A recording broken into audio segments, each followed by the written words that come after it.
नमस्कार साथियों, आपके अपने YouTube चैनल हिंदीपीडिया में आज की प्रश्नोत्तरी में बात करने वाले हैं रस के महत्वपूर्ण प्रश्नों को लेकर के। पिछले प्रश्नोत्तरी में रस से परिचय लेकर प्रस्तुत हुए थे, उसी के आगे का भाग है। आज की प्रश्नोत्तरी में महत्वपूर्ण प्रश्नों को लेकर उपस्थित हुए हैं। पहला प्रश्न जो इस प्रकार से है, प्रिय वह मेरा प्राण प्यारा कहाँ है, दुख जलनिधि में डूबी का सहारा कहाँ है।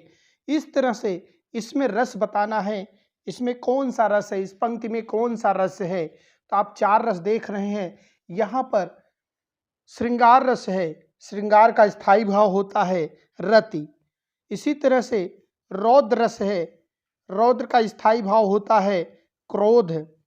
इसी तरह से करुण रस है, करुण रस जिसका स्थायी भाव होता है शोक। और यहाँ पे शांत रस है जिसका स्थायी भाव होता है सम अथवा निर्वेद। यहाँ पे चार रस दिए गए हैं। आप इन चार रसों को देखकर यह बता सकते हैं, प्रिय वह मेरा प्राण प्यारा कहाँ है, दुख जलनिधि में डूबी का सहारा कहाँ है। तो यहाँ आप समझ पा रहे हैं कि करुण भाव जग रहा है, करुणा की भावना जग रही है। जब करुणा की भावना जग रही है तो यहाँ पर आपका सही अलंकार, सही रस हो जाएगा करुण रस, सही रस हो जाएगा करुण रस। इसी तरह से अगले प्रश्न पर चलते हैं। अगला प्रश्न है, क्रोध किस रस का स्थायी भाव है। क्रोध विभत्स रस का, भयानक रस का, रौद्र रस का, वीर रस का। वीर का स्थायी भाव उत्साह है, भयानक का भय है, विभत्स का जुगुस्सा और घृणा है, और रौद्र का क्रोध होता है। तो क्रोध किसका स्थायी भाव है, रौद्र का। सही विकल्प आपका स हो जाएगा, रौद्र रस। अगले प्रश्न पर चलते हैं। अगला प्रश्न है इस तरह से, किस रस को सभी रसों का अधिपत माना जाता है। हास्य रस को, भक्ति रस को, श्रृंगार रस को, वीर रस को। सभी रसों का राजा जो है, अधिपति माना जाता है, राजा माना जाता है क्या, श्रृंगार रस को। श्रृंगार रस को सभी रसों का राजा माना जाता है। इस तरह से आप हमेशा याद रखेंगे। इसी तरह से अगले प्रश्न पर चलते हैं। अगला प्रश्न है, रस के मूल भाव कहलाते हैं। अब रस के मूल भाव क्या होते हैं, जो आश्रय के हृदय में पहले से स्थित रहते हैं, अर्थात स्थायी भाव होते हैं, वह विकल्प आपका सही हो जाएगा। इसी तरह से अगले प्रश्न पर चलते हैं। अगला प्रश्न है, चित्त के स्थिर मनोविकार जो विरोधी अथवा अंतर विरोधी, प्रतिकूल अथवा अनुकूल दोनों प्रकार की स्थितियों का आत्मसात कर निरंतर बने रहते हैं, निरंतरता रहती है, क्या कहलाते हैं। ऐसे भाव जो निरंतर बने रहते हैं वह विभाव कहलाते हैं, संचारी भाव कहलाते हैं, अनुभाव कहलाते हैं, या स्थायी भाव कहलाते हैं। जो निरंतर बने रहते हैं, स्थिर रहते हैं, विरोधी में वह स्थायी भाव होते हैं। इस तरह से आपका द विकल्प सही हो जाएगा। अगले प्रश्न पर चलते हैं। अगला प्रश्न है, वे वाय विकार जो सहृदय में भावों को जागृत करते हैं कहलाते हैं। सहृदय में जो भावों को जागृत करते हैं वह स्थायी भाव क्या कहलाते हैं। तो आपका सही विकल्प हो जाएगा विभाव कहलाते हैं, जो सहृदय में भावों को जागृत करते हैं, विभाव। इसी तरह से अगले प्रश्न पर चलते हैं। अगला प्रश्न है, निम्नलिखित में से कौन सा कथन अशुद्ध है। विभाव स्थायी भाव को रसास्वादीय बनाते हैं, सही है। विभाव, अनुभाव और संचारी से पुष्ट स्थायी भाव ही रसदशा को प्राप्त करते हैं, यह भी सही है। आचार्य भरत मुनि ने 8 स्थायी भाव और इतने ही रसों की कल्पना की है, यह भी सही है। विभाव के 2 प्रकार हैं, आलंबन और आश्रय। तो यहाँ पर आप गलत पा रहे हैं। विभाव के 2 प्रकार हैं, आलंबन और उद्दीपन। आश्रय की जगह होगा उद्दीपन। यही कथन गलत है। इस तरह से गलत कथन हमें मिल चुका है, गलत कथन हो जाएगा द। अगले प्रश्न पर चलते हैं। अगला प्रश्न है, विभाव, अनुभाव, व्यभिचारी, संयोगाद्रस, निष्पत्ति, रस सूत्र किस आचार्य का है। तो आप सभी को पता हो चुका है, भरत मुनि ने इस तरह के सूत्र दिए थे, रस सूत्र दिए थे, जो भरत मुनि का है, अपने प्रसिद्ध ग्रंथ नाट्य शास्त्र में दिया था। इस तरह से अगले प्रश्न पर चलते हैं। अगला प्रश्न जो है, जिसके मन में भाव या रस की उत्पत्ति होती है उसे कहते हैं। अब जिसके मन में भाव या रस की उत्पत्ति होती है उसे क्या कहते हैं? आश्रय कहते हैं। आश्रय, जो आसरा देता है, आश्रय। इसी तरह से अगले प्रश्न पर चलते हैं। अगला प्रश्न है, रोमांच, स्वेद, अश्रु, कंप आदि कौन से अनुभव हैं? कायिक, सात्विक, वाचिक, आहार। यहाँ आपका विकल्प सही हो जाएगा सात्विक, वह विकल्प सही हो जाएगा, लेकिन इसका विस्तृत अध्ययन कर लेना चाहिए। आंगिक या कायिक वह होते हैं जो शरीर की चेष्टाओं से प्रकट होते हैं। वाचिक वह होते हैं जो वाणी से प्रकट होते हैं। आहार वह होते हैं जो वेशभूषा अलंकरण से प्रकट होते हैं। और सात्विक वह होते हैं जो सत्व के योग से उत्पन्न वे चेष्टाएं जिन पर हमारा बस नहीं होता, सात्विक अनुभव कहे जाते हैं। इनकी संख्या 8 है। स्वेद, कंप, रोमांच, स्तंभ, स्वरभंग, अश्रु, वैवर्ण्य, प्रलाप आदि। तो कंप की बात ऊपर की गई है प्रश्न में की गई है। कंप, अश्रु, स्वेद, रोमांच, ये सभी भाव सात्विक भाव हो जाएंगे। इसी तरह से अगले प्रश्न पर चलते हैं। निम्नलिखित में रस का अवयव नहीं है। रस का अवयव अंग, अवयव को अंग कहते हैं। अंग याद रखेंगे, अवयव आए या अंग आए, दोनों बात एक ही है। अंग स्थायी भाव है, विभाव है, सहजता है, संचारी भाव है। तो अंग जो है यहाँ, यह भी है, स्थायी भाव भी अंग है, विभाव भी अंग है, संचारी भाव भी हैं। यही नहीं है, सहजता अंग नहीं है। इस तरह से आपका स विकल्प सही हो जाएगा। स विकल्प बिल्कुल सही हो जाएगा। अवयव नहीं है, सहजता नहीं है। अगले प्रश्न पर चलते हैं। इससे पहले अंग देख लेते हैं कौन कौन से स्थायी भाव हैं, विभाव हैं, अनुभाव हैं, व्यभिचारी अथवा संचारी भाव। चाहे व्यभिचारी पूछा जाए अथवा संचारी पूछा जाए, दोनों को आप समझ कर रखेंगे, दोनों एक ही है, अलग अलग नाम से जाने जाते हैं। करुण रस का स्थायी भाव क्या है? अगला प्रश्न है, करुण रस का स्थायी भाव क्या है? करुण रस का स्थायी भाव है शोक। शोक, शोक अर्थात दुख। दुख जब हो, दुख का भाव जागृत हो, वहाँ करुण रस होता है। जहाँ आश्चर्य हो वहाँ विस्मय होता है। घृणा हो तो निर्वेद होता है। घृणा हो तो जुगुत्सा होता है। निर्वेद हो तो शांत होता है। इस तरह से आप स्थायी भाव को जानेंगे। अगले प्रश्न पर चलते हैं। अगला प्रश्न है, समता लह शीतल भया, मिटी मोह की ताप, निशिवासर सुख निधि बलया, अंतर प्रगट्या आप। प्रस्तुत पद का स्थायी भाव है। अब इस तरह से इसका स्थायी भाव क्या हो सकता है? यहाँ आप देखें, समता लय शीतल भया, मिटी मोह की ताप, मोह की जो ताप थी वह मिट गई। निशिवासर, निशिवासर, सुख निधि लहया, अंतर प्रगट्या आप। जब आपका स्थान हो गया, आप हमारे अंतर मन में प्रकट हो गए तो सब कुछ दूर हो गया। तो यहाँ पर स्थायी भाव क्या है? ईश्वर रति है। यहाँ पर स्थायी भाव क्या है? ईश्वर रति। सही विकल्प आपका द हो जाएगा। अगले प्रश्न पर चलते हैं। अगला प्रश्न है, दो जने दो को अनूप रूप निरखत, पावत कछु न छिव सागर को छोर हैं, चिंता मन के केल कलान के बिलासन सो, दो जने दो उनके चित्तन के चोर हैं। अब यहाँ चित्तन के चोर जो बताया गया है, तो यहाँ पर आप देखें, चित्तन के चोर रति श्रृंगार, ईश्वर रति भक्ति, विस्मय अद्भुत, वात्सल वत्सल। यहाँ चित्त को चोरी कर रहा है, चित्तन के चोर हैं रति और श्रृंगार। अविकल्प बिल्कुल सही हो जाएगा। रति और श्रृंगार, अविकल्प बिल्कुल सही हो जाएगा। इसी तरह से अगले प्रश्न पर चलते हैं। अगला प्रश्न है, भाखे लखन लखन कुटिल भई भौ हैं, रद पद फरकत नयन ऋषौ हैं, रघुवंशिन महजह को होई, तेहि समाज अस कहे न कोई। उत्साह वीर है, क्रोध रौद्र है, डर भयानक है, आवेग रौद्र है। तो आपका सही विकल्प क्या हो जाएगा? क्रोध रौद्र, व विकल्प आपका सही हो जाएगा। क्रोध और रौद्र, रौद्र रस, क्रोध उसका स्थायी भाव। इसी तरह से अगले प्रश्न पर चलते हैं। अगला प्रश्न है, सिंह द्वार अरराया जनता भीतर आई। जनता भीतर आ गई, सिंह द्वार अरराया, आक्रमण हो गया है। मेरी रानी उसने जो चित्कार मचाई, अपनी दुर्बलता में मनु तब हाफ रहे थे। मनु मनु हाफ रहे थे, इस खलन विकंपित पद वे अब भी कांप रहे थे। तो कांप रहे थे, भय, भयानक रस। इसी तरह से आपका यहाँ पे विकल्प सही हो जाएगा, द विकल्प सही हो जाएगा, भयानक रस, भय, भयानक रस।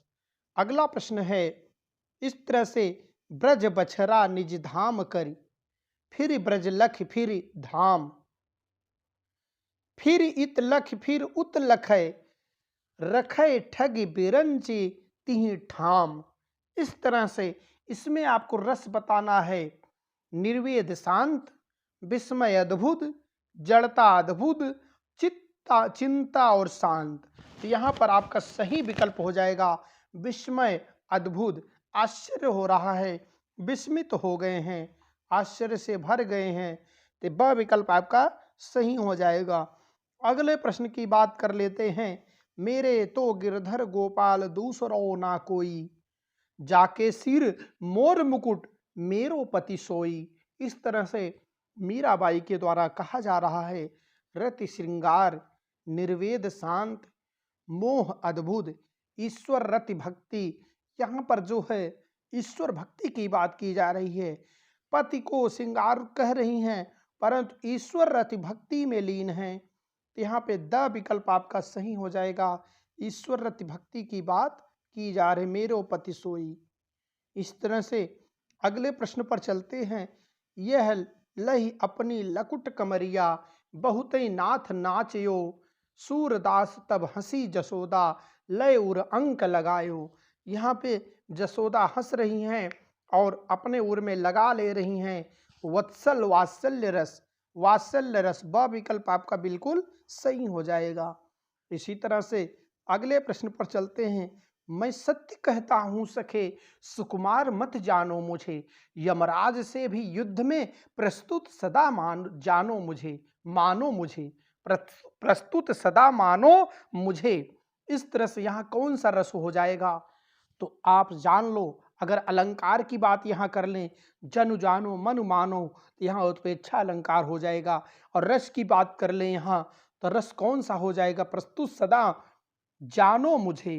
तो अगर यहाँ प्रस्तुत रहने की बात की जा रही है तो उत्साह और वीरता से भरी हुई बात है।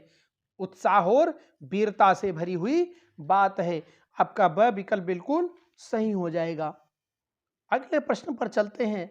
अगला प्रश्न है, देखी सुदामा की दीन दशा, करुणा करी के करुणा निधि रोए, पानी पैरात को हाथ छुओ नहीं, नैनन के जल सो पग धोए। अब इस पंक्ति में कौन सा अलंकार, कौन सा रस होगा? अलंकार की बात नहीं करते हैं, यहाँ रस की बात कर लेते हैं। शोक है, करुणा है, पीड़ा और शांत है, इनमें से कोई नहीं, या त्रास वत्सल है। यहाँ अगर हम बात करें तो रस इसमें शांत रस होगा। शांत रस, शांत रस, पीड़ा और शांत। देखी सुदामा की दीन दशा, करुणा करी के करुणा निधि रोए, पानी पैरात को हाथ छुओ नहीं, नैनन के जल से पग। करुणा के सागर, करुणा के सागर शोक विह्वलित होकर क्या करते हैं? तो अ विकल्प आपका बिल्कुल यहाँ सही हो जाएगा। शोक करुण भाव यहाँ है, अ विकल्प सही हो जाएगा। शोक और करुण भाव यहाँ है। इसी तरह से अगले प्रश्न पर चलते हैं। अगले प्रश्न पर अगला प्रश्न जो इस प्रकार से है, समस्त सर्पो संग श्याम ज्यों ही कढ़े कलिंद की नंदिन के सुअंक से, खड़े किनारे जितने मनुष्य थे सभी महाशक्ति भीत हो उठे। अब महाशक्ति भीत हो उठे, यहाँ पर अगर ध्यान से देखें तो भयभीत हो रहे हैं, भय से काँप रहे हैं। तो जब भयभीत हो रहे हैं तो आपका यहाँ द विकल्प बिल्कुल सही हो जाएगा। अगले प्रश्न पर चलते हैं। अगला प्रश्न है, रिपु आतन की कुंडली करी, जोगिनी चबात, पीबहि में पागी मनो जुबत जलेवी खात। इस तरह से यहाँ पर शोक करुण है, भय भयानक है, अवमानना भयानक है, इनमें से कोई नहीं है। तो यहाँ पर सही विकल्प आपका हो जाएगा भय भयानक, ब विकल्प सही हो जाएगा। अगले प्रश्न पर चलते हैं। अगला प्रश्न जो है, अखियां हर दर्शन की भूखी, कैसे रहे रूप रस राची, ए बतिया सुन रूखी। जब कृष्ण जी गोपिकों के पास अपना संदेश भेजते हैं, निर्गुण कौन देश को वासी, निर्गुण का पाठ पढ़ाने के लिए, ऐसे समय में यह अखियां हर दर्शन की भूखी, गोपिकाएं कहती हैं यह हरि रूपी, हरि के रूप की भूखी हैं, कैसे रहे रूप रस राची, ए बतिया सुन रूखी। तुम्हारी ये सगुण और निर्गुण, जो निर्गुण का पाठ तुम बता रहे हो, जिसने वह पान कर लिया है, उनके रस रूप का पान कर लिया है, वह तुम्हारी इस रूखी बात में कैसे भरोसा करे, कैसे विश्वास करे। इस तरह से यहाँ पर ध्यान से देखें तो वियोग, गोपिकाओं का वियोग है, वियोग श्रृंगार, ब विकल्प सही हो जाएगा, ब विकल्प सही हो जाएगा। इसी तरह से अगले प्रश्न पर चलते हैं। मन रे तन कागज का पुतला, लागे बूद बिनस जाय छिन में, गर्व करे क्यों इतना। तो यहाँ पर जो है यह निर्वेद की बात कर रहा है, शांत रस की बात कर रहा है, तो आपका द विकल्प बिल्कुल सही हो जाएगा, द विकल्प सही हो जाएगा, निर्वेद और शांत की बात कर रहा है। अगले प्रश्न पर चलते हैं। अगला प्रश्न है, शोक बिकल सब रोवहि रानी, रूपशील बल तेज बखानी, करहि बिलाप अनेक प्रकारा, परहि भूमि तल बारहि बारा। तो यहाँ पर आप देखें तो करुण रस है, भूमि पर दुखी होकर करुणाम से भर के करुण रस, आपका स विकल्प सही हो जाएगा। अगले प्रश्न पर चलते हैं। अगला प्रश्न जो इस तरह से, जो तुम्हारे अनुशासन पावों, कंदुक यु ब्रह्मांड उठाऊं, कांचे घट जिम डारो फोरी, सको मेर मूसक जिम तोरी। यहां पर रौद्र रस, क्रोध में बात की जा रही है, तो रौद्र रस है, यहां पर रौद्र रस है, रौद्र रस। इसी तरह से अगर यहां अलंकार की बात करें तो यहां अलंकार हो जाएगा, कांचे घट जिम डारो फोरी, सको मेर मूसक जिम तोरी। तो अतिशयोक्त अलंकार की छटा यहाँ बिखरी हुई है। इसी तरह से अगले प्रश्न पर चलते हैं। अगला प्रश्न है, बोरो सबय रघुवंश कुठार की, धार में वार बाज सरथई, बान की वायु उड़ाए के लक्षण, लक्ष्य करो अरिहा समर्थई। इस तरह से यहाँ देखें तो यहाँ पर भी लक्ष्य करो भयानक रस नहीं है, करुण रस नहीं है, भक्त रस नहीं, रौद्र रस है, स विकल्प यहाँ भी आपका सही हो जाएगा। अगले प्रश्न पर चलते हैं। अगला प्रश्न जो इस तरह से है, हा राम हा प्राण प्यारे, जीवित रहूं किसके सहारे। हा राम हा प्राण प्यारे, जीवित रहूं किसके सहारे। तो यहाँ पर करुण रस की छटा बिखरी हुई है, तो करुण रस, व विकल्प सही हो जाए, करुण रस। इसी तरह से अगले प्रश्न पर चलते हैं। अगला प्रश्न जो इस तरह से है, हे खगमृग हे मधुकर श्रेणी, तुम देखी सीता मृग नयनी। तो सीता मृग नयनी, मृग की तरह आंखों वाली सीता को तुमने देखा है। यहाँ वियोग में होकर के, दुखी होकर के करुण रस जो है वियोग में भरे हुए हैं, तो यहाँ पर करुणा से भरे हुए हैं, लेकिन नायक नायिका के अलग होने की बात है। तो वियोग श्रृंगार, श्रृंगार रस तो है, वियोग श्रृंगार की छटा यहाँ बिखरी हुई है। इसी तरह से अगले प्रश्न पर चलते हैं। अगला प्रश्न है, स्थायी भाव को उद्दीप्त या तीव्र करने वाले विभाव क्या कहलाते हैं। आलंबन, आश्रय, उद्दीपन, अनुभाव। यहाँ पर क्या होते हैं, उद्दीपन। स्थायी भाव को उद्दीप्त कौन करते हैं, उद्दीपन। स विकल्प आपका बिल्कुल सही हो जाएगा, उद्दीपन। इसी तरह से अगले प्रश्न पर चलते हैं। अगला प्रश्न है, निम्न में से कौन सा लक्षण रस का नहीं है?